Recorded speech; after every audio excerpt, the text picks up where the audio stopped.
Hi, Scott Laird's here from Royal Oaks Country Club. We're out here on a nice sunny day on the upper range over by our Wedge Range area. So we had these mats installed probably about 6 or 7 years ago for the sole purpose of members being able to come out here and work on their distance wedges.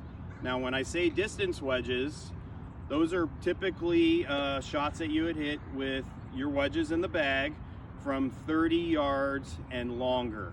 And the reason why this station is important is that typically on a range, there are already target greens that are pre-selected for you with different yardages.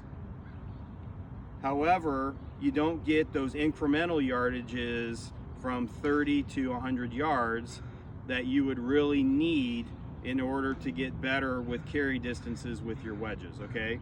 So for example, on our upper range, you know, we have a target green that's probably 60 yards, another target green that's 70 yards, but we don't have anything in between. So that's why the wedge range was created. So we've got concrete pads that are set up out there. Typically we have colored posts that come up for visual purposes, but they just mowed the range and we need to put those back in. But you would typically see colored stakes that indicate 30 to 100 yards with the concrete pad. So a great way to practice this would be to take out your most lofted wedge, start off at 30 yards, really trying to get a feel for carrying the ball 30 yards. And the great way to practice that would be to hit 3 shots to the 30-yard one, and then you would switch to the 40-yard one, and they're kind of staggered, kind of like plates on a baseball field, okay?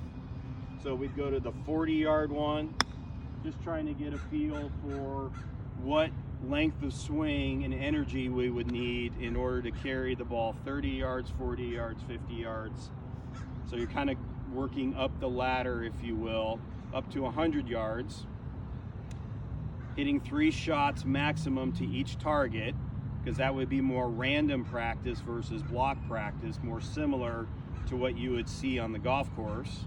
And then after you hit the 100-yarder, come back down the other way, go down to 90, 80, 70, 60, 50, 40, 30. It's just a great way to help you become more sensitive to the swing that you would need to make for that particular yardage when you're on the golf course. So great way to practice your distance wedges, and please take advantage of it. Thank you.